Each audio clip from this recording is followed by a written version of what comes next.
இந்த முருங்கீரையில ஒரு 50 மில்லி சாறு கொலன்னு தான் வரும். எடுத்துக்கிட்டு கொஞ்சம் ஒரு இவ்வளோ 1 இன்ச்சு நீளத்தில் இஞ்சி எடுத்து மேல் தோலை சீவிடணும். கொஞ்சம் சீரகம், கொஞ்சம் மஞ்சப்பொடி, இதெல்லாம் போட்டு பச்சையாவே இதில் மிக்சியில் அரைச்சி துணியில் புளிஞ்சி குடிச்சு விட்டா அந்த சளி அல்லை கட்டி கட்டி தூக்குல பிள்ளைங்களுக்கு. ஆமாம் ஆமாம், அது உடனே நிற்கும். 3 வேளை சாப்பிட்டா போதும். அப்படின்வாங்க. அப்படி இப்படி பறிச்சுக்கணும். ஒன்று ஒன்றா இப்படி பறிச்சு போட்டு சும்மா ஒரு விதம் இப்படியே போட்டு இப்படி கூட உரிக்கலாம். இப்படி உரிய போட்டு ஒரு பாத்திரத்துல ஒரு கைப்பிடி இது போதும். ஒரு ஆளுக்கு இவ்வளவு போதும். இதை போட்டு ஒரு பாத்திரத்துல ஒரு சொம்பு தண்ணி ஊற்றி இந்த சூப்பை வந்து 50 மில்லி ஒரு வேலைக்கு ஒரு வாரத்தை குடிச்சாங்களா இந்த சளிங்கிறது பூரா மலம் வழியா வந்துடுது. அது மாதிரி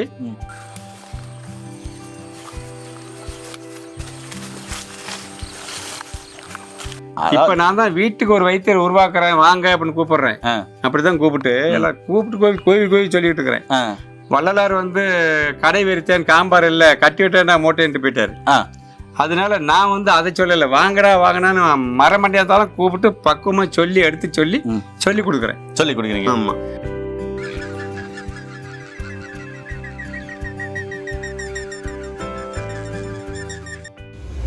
உணய மருந்தினர்களுக்கு வணக்கம். நான் உங்கள் அன்பு சொன்னார். நம்முடைய அருகில் பாரம்பரிய சித்த வைத்தியர் மதிப்புக்குரிய செல்லமுத்தையா கூட இருக்காரு. இவர் சொல்ற ஒவ்வொரு மூலிகையும் பிரம்மாண்டமா இருக்கு. அதாவது நாம மூலிகை கையாண்டிருப்போம், ஆனா இதெல்லாம் இப்படியெல்லாம் நோய்கள் தீருமா அப்படின்னு ஆச்சரியமா இருக்கும். அப்படிப்பட்ட ஒரு மூலிகை பத்தி தான் பேச போறோம். சாதாரணமா முருங்கைக்கீரை பத்தி தாங்க பேச போறோம். ஆனா இதுல இப்படி இருக்கான்ற பிரமிக்கத்தக்க வண்ணம் பேச போறாரு. ஸ்கிப் பண்ண பாருங்க, வாங்க வீடியோக்குள்ள போலாம். ஐயா வணக்கம். ஐயா வணக்கம் தாஸ். ஐயா, சாதாரணமா என்னுடைய கையில முருங்கைக்கீரை தான் இருக்குது. என்னை உரிமையா என் அப்பா தாசு தான் கூடுவாரு. அந்த குரலை கேட்கும்போது ரொம்ப ஆனந்தமா இருக்கு. அப்ப என்னுடைய கையில இந்த முருங்கைக்கீரை கொடுத்துருக்கீங்க. நேரில் இதுதான் முருங்கைக்கீரை. அப்ப நீங்க சொல்லுங்க, இந்த முருங்கைக்கீரை வச்சு என்னென்ன பிரச்சனைகளை சரி பண்ணிக்க முடியும்? இந்த முருங்கைக்கீரையில ஒரு 50 மில்லி சாறு கொலன்னு தான் வரும். எடுத்துக்கிட்டு கொஞ்சம் இவ்வளோ 1 இன்ச்சு நீளத்துல இஞ்சி எடுத்து மேல் தோலை சீவிடணும். கொஞ்சம் சீரகம், கொஞ்சம் மஞ்சப்பொடி, இதெல்லாம் போட்டு பச்சையாவே இதில் மிக்சியில் அரைச்சி துணியில் புளிஞ்சி குடிச்சு விட்டா அந்த சளி அல்லை கட்டி கட்டி தூக்குல பிள்ளைங்களுக்கு. ஆமா ஆமா, அதை என்ன சொல்லுவாங்க, வீசிங் சொல்லுவாங்க. அது உடனே நிற்கும். 3 வேளை சாப்பிட்டா போதும். அப்படின்வாங்க. அப்படி அது இந்த பெரியவங்களுக்கு இருமல், சளி, ஏங்கல் இப்படி இருக்குது இல்லை, இது அப்படியே போட்டு சாப்பிட்டா அந்த நெஞ்சு சளி போகும். இதை அப்படி விருந்து. ஆனா மருந்தா சாப்பிட்டோம்னா எல்லையற்றதுக்கு ஆகுதுன்னா இப்ப மருந்தா எப்படி பயன்படுத்தினா அந்த எல்லையற்ற பிரச்சனைகளை சரி பண்ண முடியும்? அதை வந்து சூப்பு, ஆட்டுக்கால் சூப்பு எப்படி போடுவாங்கல்ல, ஆமா, அது போல இதை பூரா இப்படி உருவி இப்படியே ஒடிச்சு போட்டுக்கணும். இப்படி பறிச்சுக்கணும். ஒன்னு ஒன்னா இப்படி பறிச்சு போட்டு சும்மா ஒரு விதம் இப்படியே போட்டு இப்படி கூட உரிக்கலாம். இப்படி உருவி போட்டு ஒரு பாத்திரத்துல ஒரு கைப்பிடி இது போதும். ஒரு ஆளுக்கு இவ்வளவு போதும். இதை போட்டு ஒரு பாத்திரத்துல ஒரு சொம்பு தண்ணி ஊற்றி அதுல வந்து இவ்வளவு உப்பு, அந்த ஒரு சொம்பு தண்ணிக்கு எவ்வளவு உப்பு வேணுமே அவ்வளவு போட்டுக்கலாம். தேவையான அளவு. ஒரு மிளகாய் எடுத்து 3 கிள்ளி அப்படியே போட்டு ஒரு தட்டத்தை வச்சு மூடி சிம்பிள்ல வச்சு அரிக்கணும்.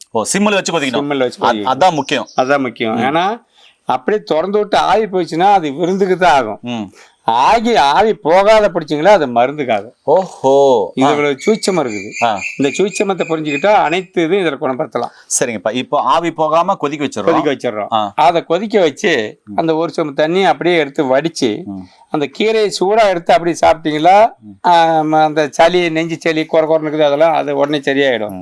அதுக்கப்புறம் அந்த தண்ணியை எடுத்து வேற பாத்திரத்துல ஊத்தி 1 ஸ்பூன் வந்து சீரகம், 1 ஸ்பூன் மஞ்சத்தூள், 1 கட்டி பூண்டு, 2 இன்ச்சு நீளம் அந்த இஞ்சி எடுத்து மேல் தோலை சீவிடணும்.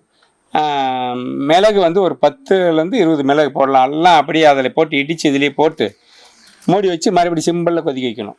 அது வந்து சூப்பு. இந்த சூப்பை வந்து 50 மில்லி ஒரு வேலைக்கு ஒரு வாரத்தை குடித்தாங்களா இந்த சளிங்கிறது பூரா மலம் வழியாக வந்துடுது. அது மாதிரி இதுல இன்னும் இந்த ஒண்ணுக்கு வராத சிறுநீர் அடைப்பு இருக்குல்ல, ஆமா, என்ன சொல்றது, சிறுநீரக அடைப்பு, ஆமா, அதுக்கு இதே சூப்பு குடிச்சு பாருங்க, சுத்தமா நல்லா இருக்குது. கல்லடைப்புக்கு இது வந்து பச்சை இதில் குடிச்சிங்களா கல்லடைப்பு போகுது. இது கூட வெங்காரம்னு ஒரு பொருள் இருக்குது. ஆமா, அந்த வெங்காரத்தை பசுமா பண்ணி அது இது கூட சேர்த்து அதை பச்சை பண்ணா உடனே வந்துடும். கல் எவ்வளோ ஸ்டோன் இருந்தாலும் எவ்வளவு இருந்தாலும் கரைச்சி உடைச்சு கொண்டு வந்துருது. நேர்களே, கிட்னி ஸ்டோன் இருக்கிறவங்களுக்கு ஐயா சொன்ன அந்த அற்புதமான தகவல் பார்த்தீங்கன்னா எவ்வளோ டிஃப்ரெண்ட்டாக இருக்குன்னு. இந்த சாரில் வெங்கார அந்த பஸ்பத்தை எடுத்து நம்ம கலக்கி உள்ள சாப்பிட்டோம்னா எத்தனை கல் இருந்தாலும் உடைச்சு வெளியே கொண்டு வந்துடும். ஆமா, கரைச்சி வெளியே கொண்டு வந்துடுறாரு. இப்போ அடிஷனலா ஒரு கேள்வி, இப்போ நிறைய இடத்துல பாத்தீங்கன்னா கொரோனா வந்துட்டு இருக்கு. அதுக்கான சிறப்பான சிகிச்சைகள் அனைத்து பாத்தீங்கன்னாக்க நம்முடைய மருத்துவமனைகள்லயும், அப்புறமா பாத்தீங்கன்னாக்க அரசு மருத்துவமனைகளும் பிரைவேட் மருத்துவமனைகளும் சிறப்பான சிகிச்சைகள் கொடுக்குறாங்க. நல்ல உயிர்களை காப்பாற்றிடுவாங்க. அவங்களுக்கு எல்லாம் இந்த நேரத்துல பாத்தீங்கன்னா சித்த மருத்துவத்தின் பாரம்பரிய வைத்தியத்தின் வழியாக அவங்க எல்லாருக்குமே எங்களுடைய மனந்தார்ந்த நான் நன்றியை தெரிவிச்சுக்கிறேன். இப்ப அடிஷனலா ஒரு கேள்வி, அந்த மருந்துகள்லாம் எடுத்துட்டு அவங்க நல்லா இருக்காங்க அப்படின்னாக்க இன்னும் நல்லா இருக்கணும் அப்படின்னா ஒருவேளை தனிமைப்படுத்தி வச்சுறாங்க. எக்ஸாம்பிள், இனி வரலாம் வராம போகலாம். ஆமா, ஒருவேளை தனிமைக்கு நான் கொடுத்தது இதை அதுதான். ஏன்னா தனிமைப்படுத்தி இருக்காங்க அப்படின்னு அந்த மருந்துகள் எடுக்கும்போது இது எடுத்துக்கினா எவ்வளவு சீக்கிரம் ரிகவர் ஆகும், எப்படி சாப்பிடணும்? அதாவது மும்பையில நமக்கு தெரிஞ்சவங்க இந்த கொரோனா போது லாக்டவுன் பண்ணிவிட்டாங்க.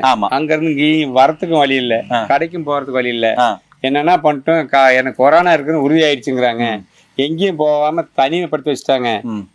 எனக்கு பயமா இருக்குது, நான் செத்துருவணும் அப்படின்னு வந்து அழுதிச்சு போகல. என்னமா பண்றது, ஏன்னா போக்குவரத்து கொரியர் இதுவும் வசதி இல்லாத போச்சு, எல்லாம் லாக்டவுன் பண்ணிவிட்டாங்க. முருங்கைக்கீரை கிடைக்குமா? அண்ணா இருக்குதுன்னா பக்கத்துல வீதியில நிச்சு எடுத்துக்க, இவ்வளவுதான் ஒரு கைப்பிடி எடுத்துக்கமா. இப்ப நான் சொன்ன மாதிரி இத உருவி போட்டு வேவிச்சு அந்த தண்ணி எடுத்து ஒரு கட்டி பூண்டு, 10-20 மிளகு, ஒரு ஸ்பூன் வந்து சீரகம், ஒரு ஸ்பூன் மஞ்சத்தூள், ஒரு கட்டி பூண்டு இதெல்லாம் போட்டு இடிச்சு அதுலயே வச்சு இத சூப் மாதிரி பண்ணி குடி, சுத்தமா நல்லா ஆயிடுன்னு சொன்னேன். ஒரு வாரம் குடிச்சாங்களாம், சுத்தமா நல்லா ஆயிடுச்சு. அந்த பக்கத்து வீதியில் இருந்தவங்களுக்கு பூரா கொடுத்து குணப்படுத்தி விட்டாங்க. பெங்களூர்ல எங்க அக்கா பொண்ணு ஒண்ணு இருந்தது, அது வந்து இதே மாதிரி தான் மாமா என்ன தனிப்படுத்திட்டாங்க மாமா இருக்குதுங்கிறாங்கன்னு அழுதிச்சு. அது போக்குவரத்து வழி இல்லை, இதே தான் சொன்னேன். இதே கொடுத்து அதுவும் அந்த வருடத்துல ஒரு 10-20 பேருக்கு அது கொடுத்து காப்பாத்திருச்சு. இதுல அவ்வளவு மகத்துவம் இருக்குதுங்க. நேரிலே இது எல்லாமே தடுப்பு மருந்தா துணை மருந்தா ஐயா சொல்லியிருக்காரு. இதோட சிறப்பான சிகிச்சைகள், மருத்துவம் கொடுக்குற அனைத்து சிறப்பான சிகிச்சைகளை எடுத்துக்கணும், மருந்துகளையும் உட்கொள்ளணும். இதெல்லாம் ரொம்ப ரொம்ப அற்புதமான ஒரு மூலிகைகள். இப்ப ஐயா சொன்ன மாதிரி இந்த மூலிகைகளை எப்படி பயன்படுத்தணும்னு நமக்கு பெரும்பாலும் தெரியுது இல்ல. சாதாரண கீரை தான் இது. இதை சாப்பிட்டோம்னா விருந்துக்கு சாப்பிட்டா என்ன ஆகும், ஆண்மை பெருக்கம் உண்டாகும்னு சொல்லுவாங்க, நல்லா சத்து வரும்னு சொல்லுவாங்க. இது வெள்ளிச்சத்து உள்ள மூலிகை. ஆனா இது மருந்தா எடுத்துக்கிட்டோம்னா இப்படி வியாதிகள்லாம் குணப்படுத்தலாம். ஆமா, நிறைய நோய்களை குணப்படுத்த அந்த நுணுக்கங்களை தெரிஞ்சுக்க சொல்லி கொடுக்கறதுக்கு ஆள் இல்ல. இப்ப நான் தான் வீட்டுக்கு ஒரு வைத்தியர் உருவாக்குறேன் வாங்க அப்படின்னு கூப்பிடுறேன். அப்படிதான் கூப்பிட்டு எல்லாம் கோவில் சொல்லிட்டு இருக்கிறேன். வள்ளலார் வந்து கடை வெறித்தேன் காம்பார் இல்ல கட்டி விட்டேன் நான் மூட்டைன்ட்டு போயிட்டாரு. அதனால நான் வந்து அதை சொல்லலை, வாங்கினான்னு மரமண்டியா இருந்தாலும் கூப்பிட்டு பக்குவமா சொல்லி கொடுக்குறீங்க. ஆமா, ஏன்னா உங்களுக்கும் சித்த மருத்துவம் மேல நிறைய ஆர்வம் இருக்கு அப்படின்னா ஐயாவை கண்டிப்பா பயன்படுத்திக்கோங்க. ஐயா கொடுக்குற சிறப்பான சிகிச்சைகள் வேணும் அப்படின்னு சொன்னா கீழே போற நம்பருக்கு கால் பண்ணிட்டு பரிச்ச பட்டதாரி மருத்துவம் மூலம் ஐயா கொடுக்குற சிறப்பான சிகிச்சைகளும் எடுத்துக்கோங்க. அனைத்து நோய்களுக்கும் சிறப்பான சிகிச்சைகள் சித்த மருத்துவ முறையில் இருக்கு. மீண்டும் இன்னொரு அருமையான பதிவில் உங்களை அன்பு சந்திக்கும் வரை உங்களுக்கு விடைபெறும் உங்கள் குடும்பத்தில் ஒருவனாக உங்கள் அன்பு சோனா ஹரிதாஸ். நன்றி, வணக்கம். வணக்கம்.